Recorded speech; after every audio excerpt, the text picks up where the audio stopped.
Thank you, Jean-François. Thank you, Jean, for these wonderful introductions. If my mother was here, she would believe it all. It's great to be back. First of all, a wonderful congratulations to you, to the families and the parents. It's great to see the excitement, the energy. It's great to see that energy being almost double in the parents and the family compared to the class itself, which is already high.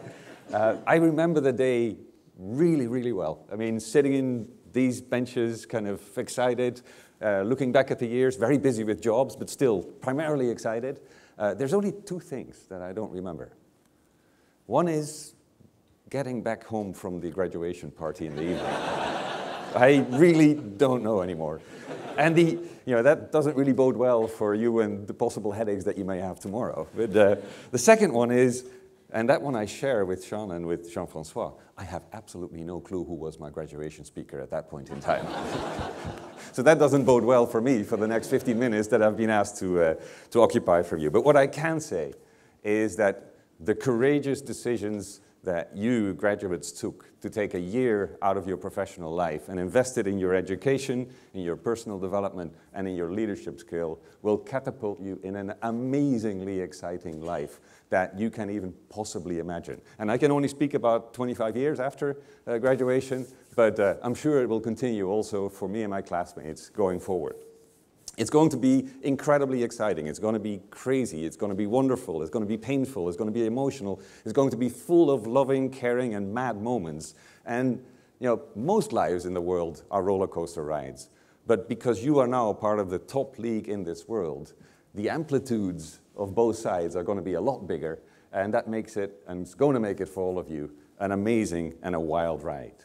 I only have two small themes that I want to kind of mention to you today and kind of make it food for thought. And one is the one that already mentioned by Jean-François. It's about true friends, IMD colleagues, which many of you will have become true friends, family and loved ones that are playing an absolutely stunning life in the place where you are today, but are going to play an even more important life in the next 25, 30, 50 years that you're going to be working, living, and loving. The second thing is more of a general message that is an experience that I bring along, and that is something that I wish for all IMD graduates. And that is never be indifferent when you do the things that you love to do. Always take a stance, always make a difference, and always do it without ever being indifferent about the things that you stand up for. Now let me do that with a couple of examples of colleagues in the class. And the reason I take these colleagues in the class, because every class has colleagues like that, and it hopefully is a reflection of many of the successes and the roller coaster rides that some of you may actually go through going forward. One is a typical and classic example of an investment banker. Sharp as a knife in terms of the brain power that he had, ruthless as a shark, and when he came out of the class, he wanted to make money and went straight back into investment banking. And what he did was, and he announced it to the class, every bit I make, I put it back and buy shares in the company that I work for, and I'm going to be the richest guy in the class. That was important for him. That is what made him happy. And indeed, 5 or 6 years after he left the class, I think barring the son of a Greek shipping magnate who inherited a lot, but besides him, this gentleman ended really being the richest person in the class, and it made him really, really happy. On the other side, we had a gentleman, an Iranian gentleman, who went to the World Bank, and his passion was entirely and solely driven by helping underprivileged people build their infrastructure, build hospitals, finance the schools, making sure that they had water, making sure that they had electricity and power, and all he did was travel around the world. In his free time, he worked for UNICEF and put all his money over there. He was entirely driven by making this world a better place and was truly passionate about it. We had people that were in the class voted least likely to run a people business, and most of them ended up running people businesses. We have had people that, one of the guys who was a cum laude person, we had a number of girls and a guy who was cum laude, and the best person in the class in terms of both his skill set, his ability to implement it, and the way to do it with the classmates. And he turned out to be really passionate about running companies, and whatever company he ran, the people just absolutely adored him, and these companies exploded. The energy in these companies was great, and as long as the company had things that he could touch, he would actually love running these companies, and he did so very, very successfully. And I was also pretty lucky. I mean, I've been privileged enough to run 2 publicly quoted companies in 2 countries, in 2 jurisdictions, some of them in reasonably large size, and I've had a tremendous amount of fun, not only making great financial results, because they've all been running record results in the time that I was there, and the team did fantastic, but the really great part was that they did it while investing a tremendous amount of effort in sustainability. Not the buzzword sustainability, but constantly setting targets on environmental and human development of the company and the people they affected, and constantly delivering on them, so that 6 years in a row, this company was the #1 in the Dow Jones Sustainability Index, who constantly measures this of thousands of companies, for 5 out of the 6 years that we were there with the team. And that sustainability aspect showed that we could actually have fantastic financial results while at the same time be a winner when it came to sustainability implementations in the company. So it's great to be part of these companies, and it's great to see these success stories. But to come back to the 2 themes that I had, a lot of these careers were made by forgetting families and friends. So I have a lot of colleagues. I'm the one who's lucky enough to wake up every day next to the person I still love, and they're still my first wife, but many of my colleagues are on their 2nds and 3rds. Yesterday, pure coincidence, I sat down with Gerhard Schröder. Some of you may remember him as the predecessor to Angela Merkel. He introduced me to his 5th wife. Now, I don't wish that on any of you. He's very excited, but what I'm saying is a lot of family sacrifices were done, and a lot of pain was implemented there. And that generally has not been a good development for the colleagues that were there. And one of the reasons, not all of the reasons, but one of the reasons has been our competitiveness.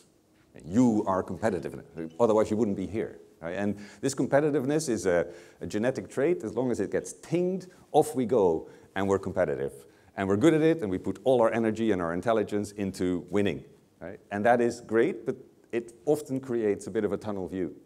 And very often, the people we love and the people that care the most about us are then the ones who are suffering. They'll continue to support you, but actually they suffer over time. And one of the things I always say is competitiveness is great, right?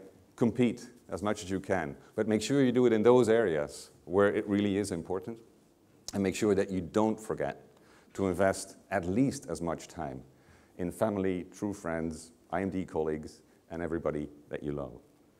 The other thing of all of these success stories that I just mentioned to you is the fact that all of these people took a stance. You may not agree with the stance, but they took a stance, they were never indifferent, they put their passion and their energy in it, and they make it happen. And taking a stance is not easy, because as Jean-François mentioned, taking a stance generally means that you make a few people happy, but a number of people are going to be quite cheesed off. And you need to get through that. And that taking a stance is going to be very, very important in making your careers happen going forward. Now let me give you the next chapter of the stories of these people. The investment banker that put all his money in the company that he worked for. That company was called Bear Stearns. Now, for the people in my class, 2007, 8, 9 is engraved in our brains, but this company went from, I think it was $135 share price to virtually nothing. His net worth, and that was big, ended up being less than your annual tuition fee at IMD, I think. The only thing that didn't change was his multi-million-dollar mortgage and the interest payments that were there. Right? So pretty tough. In my case, for example, after delivering these record results, having all of these awards on sustainability, having employee engagement rise 6 years in a row, somehow we got into very difficult situations. We ended up as a company, while we were having the highest performance ever, in a hostile takeover situation. In a combination that we really didn't believe was going to be a good combination for the company. Activist shareholders then have a tendency to join the crowd to make it really messy. Right? But all of that turned out in a way that the management team said no. The company, therefore, it continues to be independent. The activist shareholder didn't get what they wanted. They went to court and lost most of the court cases, and still they're there, but they're pacified and supporting the company today. But one of the things that happened, which is really then surprising, is while you're fighting with your team to stand up for the company and to make sure that it happens, in my particular case, board dynamics and corporate politics then ended up in me sitting down with the chairman and saying goodbye to the company.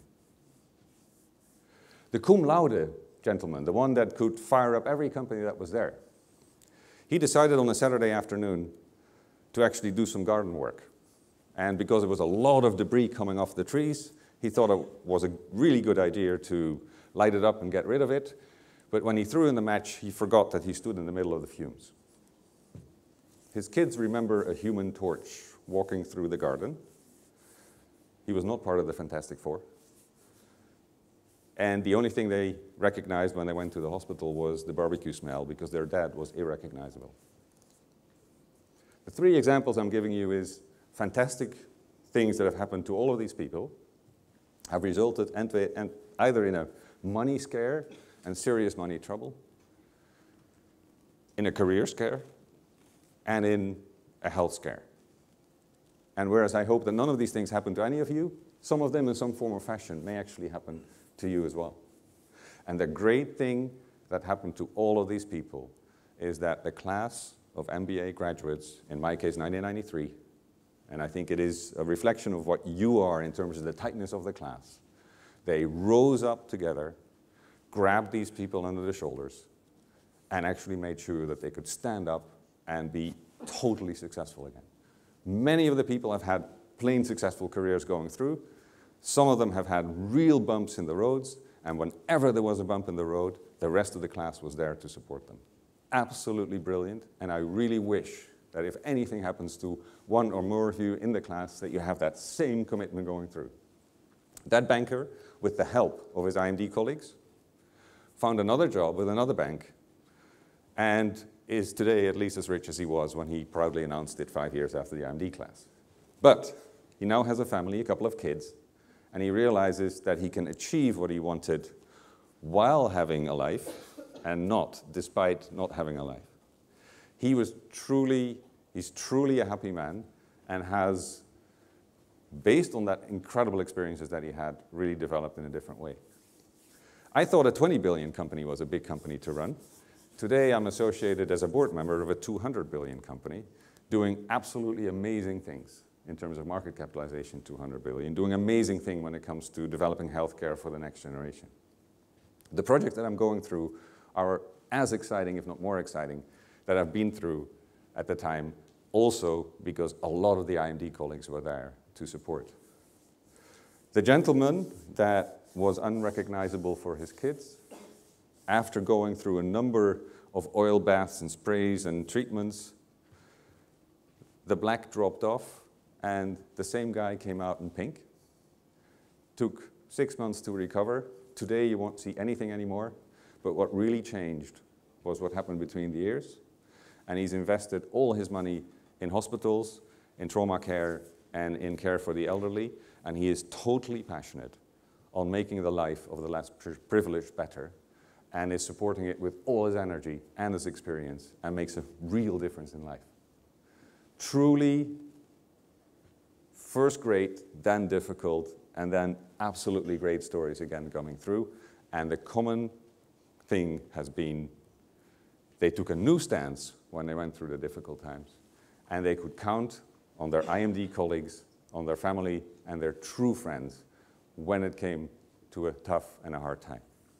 What I wish all of you is all of the success that all of the people in my class have had and more. We have writers, we have consumer good guys, we have people that make money as consultants, as bankers and the like. The variation will be enormous, but the people are absolutely committed to supporting each other going forward, and I hope that that commitment that we had as a class is something that you will have as well. I wish you fantastic personal lives. I wish you the possibility to combine your career drive with the ability to have a true life to make it happen. These are not mutually exclusive. One actually strengthens the other, so try to invest as much in your private life as you do invest in your career going forward. I do wish you an exciting day today. a superb start of the career that you're going to have starting next year after IMD. Make that difference, take a stance. You almost have to by being part of this league that you've entered in. And maybe a small wish, which is that in 25 years, at least one or two of you, maybe not remember the guy, but at least one or two of the things he said. Thank you.